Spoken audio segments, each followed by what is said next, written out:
Sou Marcelo Gurgel Carlos da Silva, mais conhecido por Marcelo Gurgel. Sou médico de formação e economista e, dos últimos tempos, mais engajado no âmbito literário e integro a Academia Cearense de Letras, para a qual fui eleito recentemente e ocupando a cadeira 25, sucedendo o grande intelectual e colega médico, Dr. Pedro Henrique Saraiva Leão. A minha família é uma família de educadores, minhas tias, tios, professores, e isso criou realmente um clima positivo de afeição pela literatura, pelo gosto da leitura. E é interessante que é uma família numerosa, que todos sabem escrever, ou uma escrita literária, ou uma escrita científica, técnica, mas eu diria que é algo de berço que vem pelo fato de meu pai ser um homem muito inteligente e era um homem de muita cultura. Isso, de certa maneira, nos incutiu o gosto pelo campo literário. Meu pai escrevia muito bem, era advogado e professor, e por acaso, na pia batismal, eu tive por padrinho Arthur Eduardo Benevides. Isso já no distante ano, quase longínquo, de 1953, e ele era muito amigo do meu pai, foram colegas de faculdade, colegas de turma, e aí ele se tornou compadre, né? E aí eu sempre tinha, desde a infância, aquele diferencial, quando em uma família muito numerosa, quem era o padrinho, né? E aí eu me orgulhava de dizer que meu padrinho era Arthur Eduardo Benevides, e nós tínhamos muitas obras dele, porque, dada a amizade, ele mandava os livros que ele escrevia para o meu pai. E a nossa afeição literária também, ela nasce, meu pai como professor, ele tinha uma escola de bairro, que era o Instituto Padre Anchieta. E esse instituto encerrou suas atividades, que era uma escola pequena, privada, com o avanço das escolas públicas, e as escolas particulares pequenas não conseguiam resistir. E a escolinha tinha uma biblioteca infanto-juvenil, que foi transportada para minha casa com o fechamento do estabelecimento. E aí nós tivemos todo um período de meninice, adolescência, com muita convivência com livros.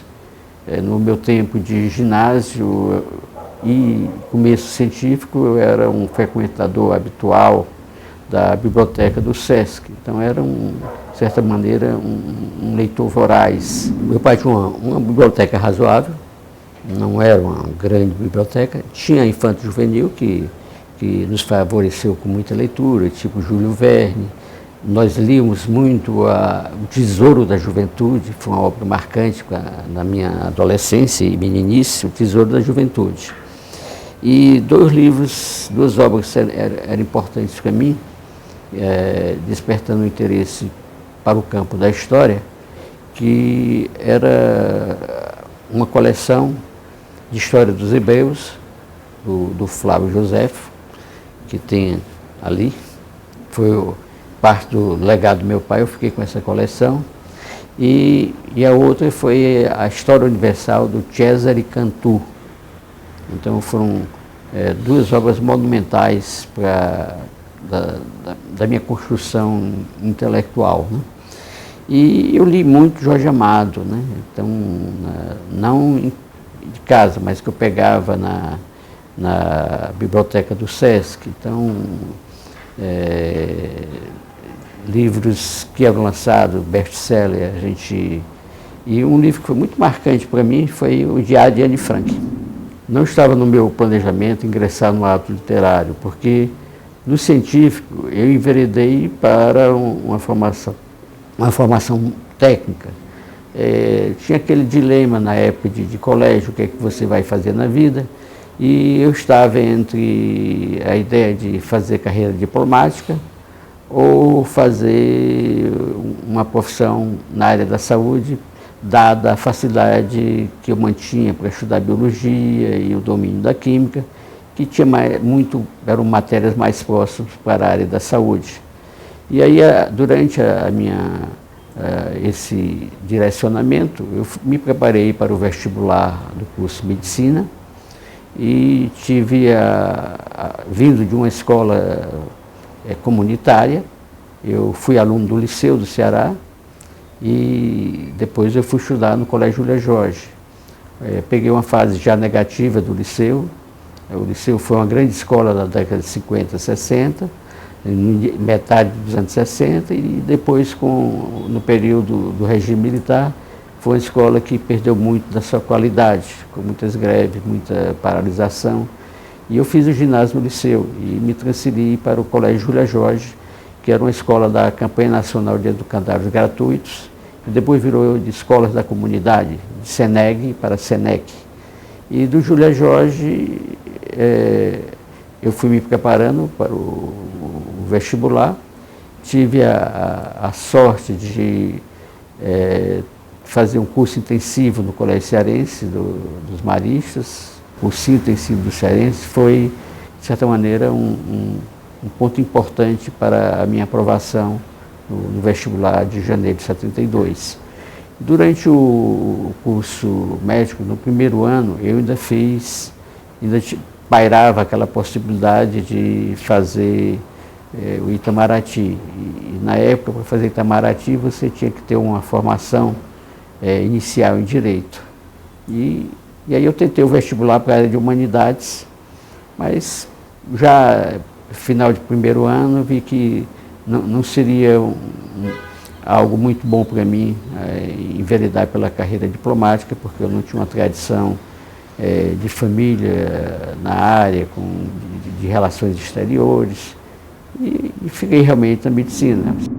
Vindo da formação em epidemiologia do câncer, do Instituto Câncer Ceará, eu produzi os primeiros trabalhos na área de câncer e me engajei para trabalhar em saúde pública. Quando eu terminei a faculdade, eu estava com 3 aprovações em doenças infecciosas, em patologia e em clínica médica. As 3 eu tinha sido aprovado em primeiro lugar, mas não era nenhuma delas que eu queria fazer. Eu queria fazer saúde pública. A minha vocação era para a saúde pública. E aí eu fui fazer toda uma formação em São Paulo. E aí durante, eu diria, mais de 20 anos, tudo foi canalizado para a saúde pública. Então, de 77 a 2002, era saúde pública, era a minha atividade como profissional. E só em 2002 é que eu venho lançar o primeiro livro literário, que é esse que eu dei o nome de Via Literarum, o caminho das letras, né? Via Literarum. Então, esse foi o primeiro livro que eu reuni textos que eu escrevi na época de estudante, discursos, ensaios, crônicas. Era realmente uma coletânea, uma miscelânea de gêneros. Então, foi o primeiro livro.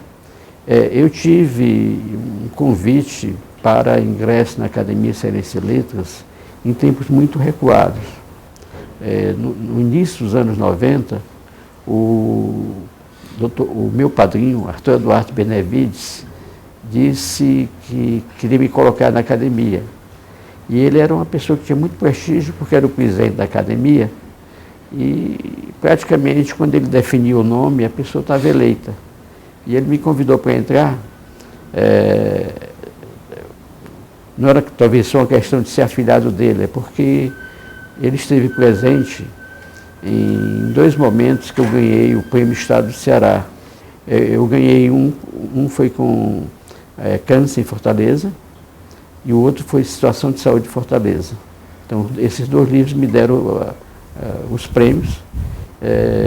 No primeiro prêmio ele era da Secretaria de Cultura, e foi ele que fez a entrega do prêmio. E foi um reencontro com ele, né? E o segundo prêmio coincidiu que ele estava também sendo premiado entre os agraciados. E aí, depois desses 2 prêmios, que ficou na mente talvez a ideia de que eu poderia, na parte dele, ingressar. E eu disse que não tinha preparo literário para ingressar, e ele insistiu que a academia não é só literatura, tem outras letras, tem letras jurídicas, letras médicas, e eu achei que não estava à altura para o ingresso. E aí, em 2002 eu lanço esse livro, né? Em 2003 eu começo a vislumbrar a possibilidade de concorrer à Academia Cearense de Letras, o que veio acontecer em 2006, a minha primeira investida para ingresso na CL. Eu já tenho há mais de 10 anos um blog com uma base de 600 postagens ano. Todo dia tem uma postagem, isso é ininterrupto, onde eu coloco as coisas que eu escrevo, depois que eu publico eu coloco no blog, o que facilita para quem quiser ver algum trabalho meu, ele diz, não, está no blog, né? Ele consegue acessar pelo blog e cai no mundo. Então eu diversifiquei e fui incrementando a produção literária. Diversifiquei de que maneira? Passei a escrever contos, crônicas, sempre foi meu forte, eu produzi muitas crônicas.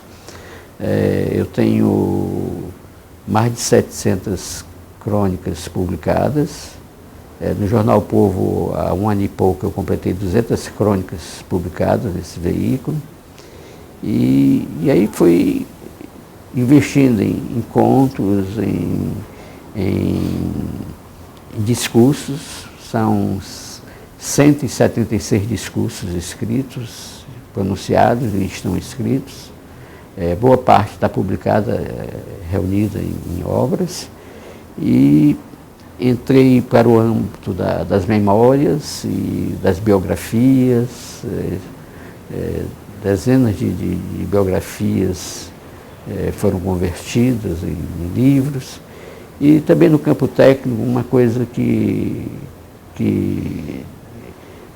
chama atenção é a minha participação em bancos examinadores, em concursos e produção de livros de autoavaliação e revisão. Eu tenho mais de uma dúzia de livros de caráter didático, que são livros que me ajudam a dar uma certa visibilidade pública como profissional da saúde e que me dão alguma receita, né? Esses livros, eles compensam a parte literária pelas quais eu nada ganho, até porque eu tenho, quando meus lançamentos de livros, eles são feitos com destinação da renda ou para instituições filantrópicas ou instituições católicas, e realmente a vida eu não me considero um escritor profissional, então faço os lançamentos para dar uma divulgação e a receita deles é canalizada para a Casa Vida do Instituto do Câncer, para a igreja lá do Jacarecanga, lá em Puxução, que é um desafio grande para o Padre Bezerra, lá para Nossa Senhora das Dores, para a creche da escola. Então eu sempre procuro uma instituição que eu destino a receita a partir do lançamento para essas entidades. E tem trabalhos técnicos que me dão receita, publicado por editoras da Bahia e do Rio de Janeiro. Então esses eu tenho direitos autorais, e com os direitos autorais eu banco a literária, né? Então para cobrir a literária que eu não almejo viver da literatura. Eu tenho uma profissão de muitos anos, então a literatura, eu fiz até uma comparação recente na minha posse, usando um grande autor russo de teatro, Chekhov, né? Que ele compara, ele diz que tem a esposa e tem o amante. A medicina é a esposa e a literatura, a escrita é a amante dele. Então, é uma saudável infidelidade, uma pseudo-infidelidade que as duas partes saem ganhando. Assim tem sido para mim. A literatura é como um amante que me dá o prazer de escrever, e a profissão como médico e economista garante a minha manutenção e o provimento dos recursos até para ter o deleite de usar meu tempo com literatura. Eu fui eleito em 10 de junho de 2022 e a posse foi no mês seguinte, dia 28 de julho de 2022. Eu ingressei na cadeira 25, sucedendo ao grande intelectual e médico Pedro Henrique Saraiva Leão, poeta de escola e médico de nomeada, muito reconhecido. Eu tinha uma larga convivência com ele, de muitos anos, e ele tinha muito interesse que eu ingressasse na Academia Cearense de Letras. Mais de uma vez ele se pronunciava que queria me ver na academia. Eu só não esperava que fosse ocupar a cadeira que antes pertencia a ele. Jamais imaginava, e foi uma morte inesperada para todos nós. Foi um momento grandioso para mim, isso porque é uma coisa esperada, né?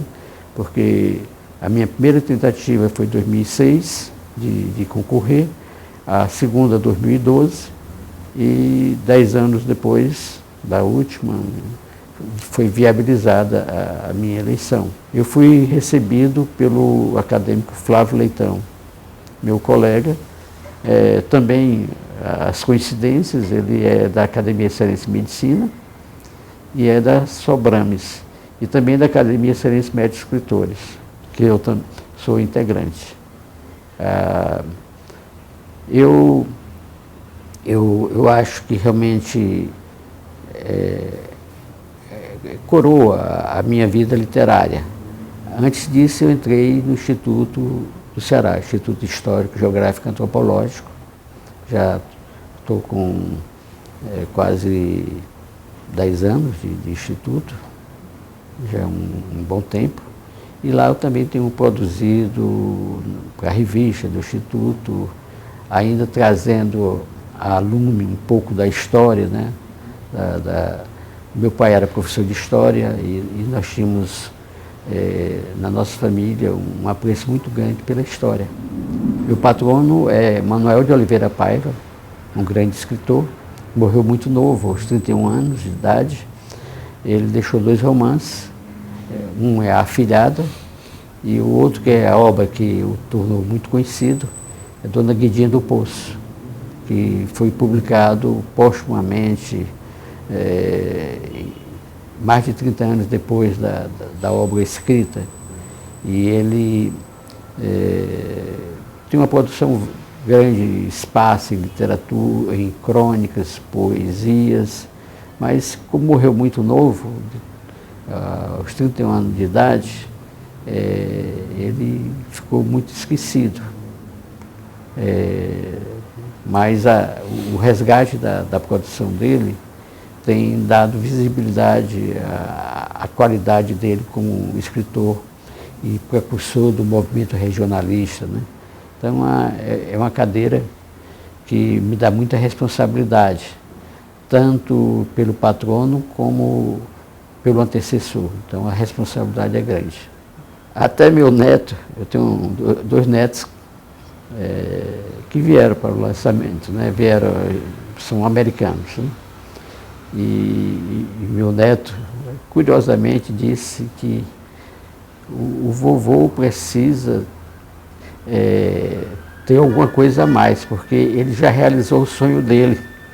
Então, ele precisa escrever um livro de 1000 páginas para poder ter, tipo assim, ter meta. Um menino de 9 anos fazendo essa referência, né?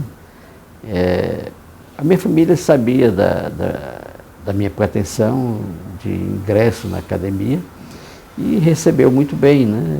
Foi realmente muito festejado.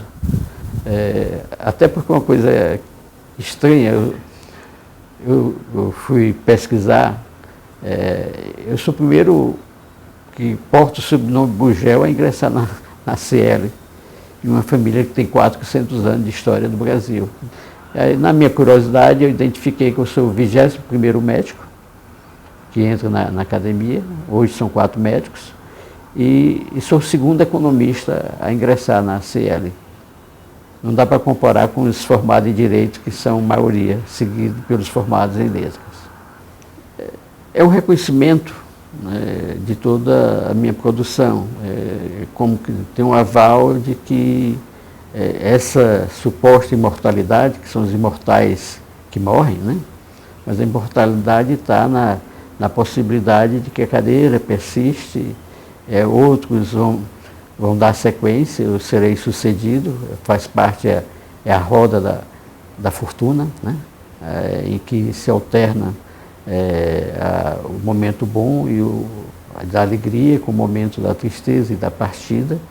Então, para mim, é sobretudo o fato de ter um reconhecimento dos meios intelectuais, porque realmente chancela ao ocupante o mérito que o consagra como intelectual.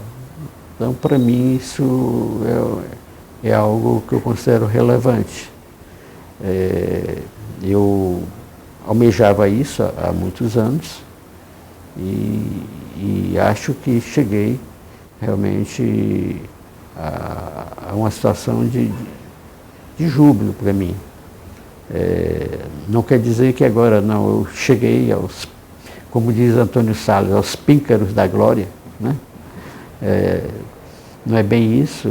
Eu acho que a gente tem que pensar no que está na Bíblia, vaidade das vaidades, tudo é vaidade. Não adianta amealhar muita sabedoria, muita ciência, se eu não cumpro as verdades teologais, né? A fé, a esperança, a caridade, né? Não serei nada, né? Então, isso tem que garantir a modéstia, a garantia que tudo passa, né? Mas que a gente seja lembrado, né? Eu vou recorrer a uma frase que é muito dita na medicina, de Abel Salazar, um médico português, que diz: o médico que só sabe medicina, nem medicina sabe. Então, por extensão, isso vai valer para qualquer profissão técnica. Aquele que é engenheiro, que vai ser engenheiro, que acha que sabe engenharia, nem engenharia sabe. Ele precisa conhecer a literatura, ele precisa conhecer a área de humanidades, as pessoas com a literatura é uma outra forma de viver, não se pode ficar na aridez do conhecimento técnico. Então você, como jovem, não pense que está desperdiçando seu tempo se dedicando à literatura. Mantenha a cabeça sempre ativa, pense, leia o que os outros escrevem, raciocine, reflitam e depois passem também ao exercício da escrita. Isso os ajuda no futuro. O mundo vai cobrar isso de vocês. Quem faz recrutamento de profissionais, esse tipo de habilidade pode ser um diferencial para você conseguir também seu bom emprego.